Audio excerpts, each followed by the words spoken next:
Welcome everyone. In this video, I will be installing the Auxbeam switch controller in the 4Runner.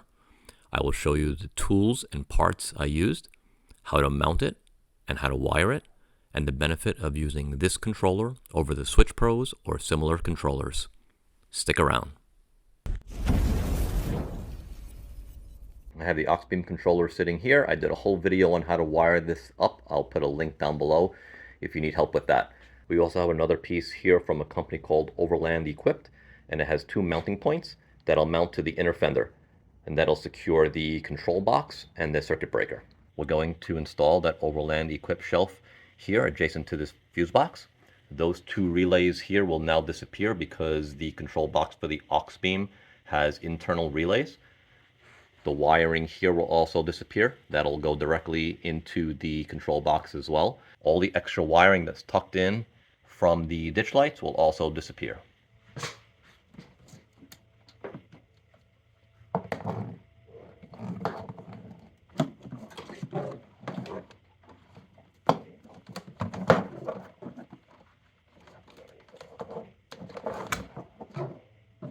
There's a lot of extra wiring with all the relays and the additional length of wire they provided with the light kits.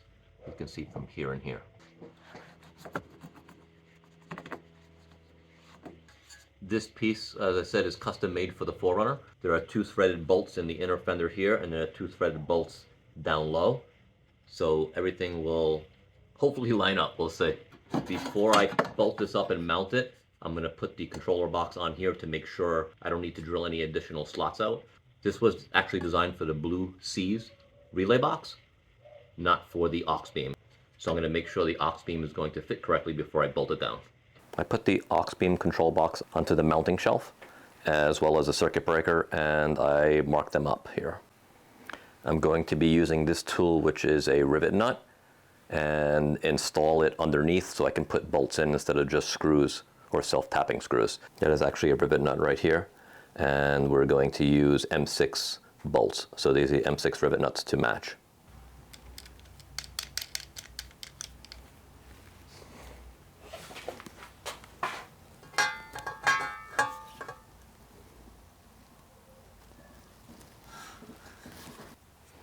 These are the three rivet nuts that I just put in, and I'll be able to use a bolt instead of a self-tapping screw now. So it should hold the controller box a little bit more securely.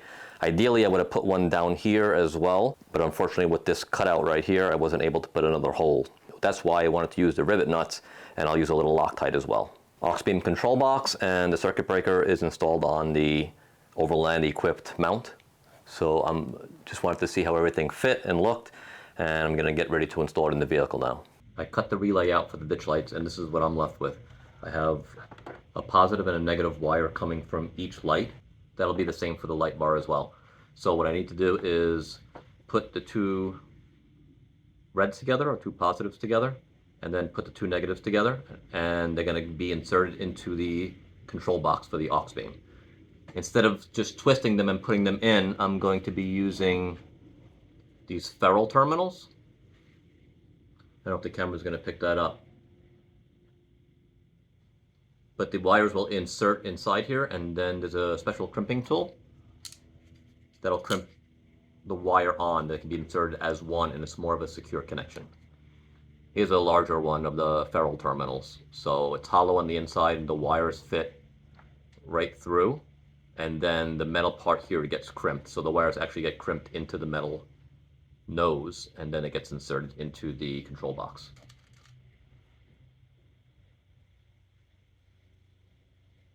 That's how it's going to be with two positives together with the Ferrule terminal, and the wires actually coming out the top right here, and the crimping tool. He's just crimping the nose. But both wires are now together. They're also protected here, so there's no wire exposed, and then this piece is squared off, and once it gets inserted into the control box, it'll secure nicely.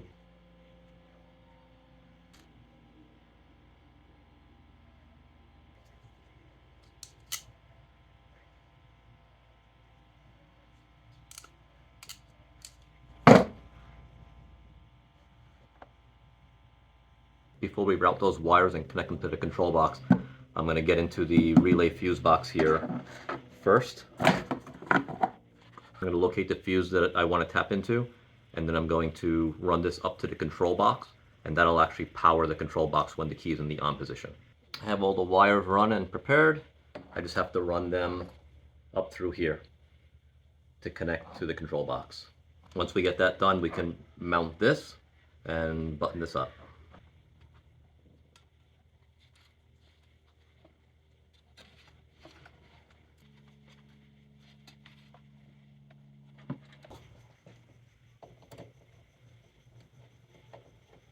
All the wiring is pretty much done here.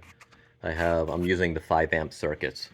So I have both ditch lights together, positive and negative, and then I have positive and negative on the light bar. I'm using the 5 amp circuit. So I'm gonna bolt everything down. I need to run a positive wire from the circuit breaker to the battery, and I don't think it's long enough, so I'll have to figure that one out. And then I also ran this wire right here goes into the accessory fuse inside the fuse box, and then the black goes to down and around, and then actually through the firewall and into the switch panel in the cab. So this one will run down, under, and then to this side of the circuit breaker. The only thing that I don't like what I had to do is I had to run a black cable from the circuit breaker to the battery here. So they provided a red one, but it was just too short, and I had to route it under and over. The only other option was they want you to mount that circuit breaker close to the battery, so you don't need that long cable. You only need that short cable that they provide. But I wanted it next to the control box, so I mounted it right there, and I needed a longer cable. The longer cable they provided, I used in the back, routed it under and then through.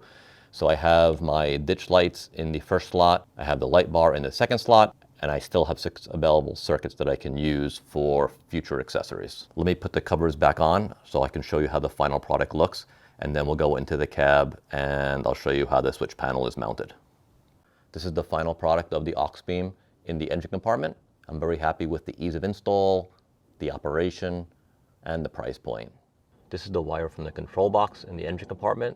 I routed it through the firewall and then brought it up and through this blank switch right here, so I don't have to drill any holes into the dashboard. And this will connect into the switch panel. The switch panel is all mounted up. I mounted it underneath the existing switches on the left side of the steering wheel, and I just used the Velcro to put it in place. Underneath here was the blank panel, or the blank switch that they put in, and that's where I ran the wire. So the wire runs under and then through, and then down through the firewall. That's the final home for the switch panel. Let me put the key in the on position. You can see the lights will actually come on for the switch panel. This is a sensor that controls an auto dim for these lights right here. So if I put my finger over it, you'll see they'll actually come down in intensity, and then they'll go up. And then, so if I only have the 2 connected, this is switch number 8, so that'll control my ditch lights.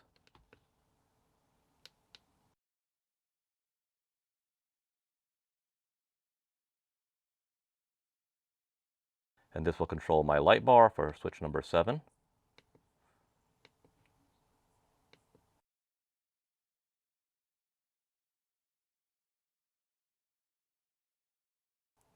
And then this is the on-off switch, which I mentioned in my other video. So if I turn the ditch lights on and the light bar on at the same time, and I need to turn both of them off, I just press that, they both turn off.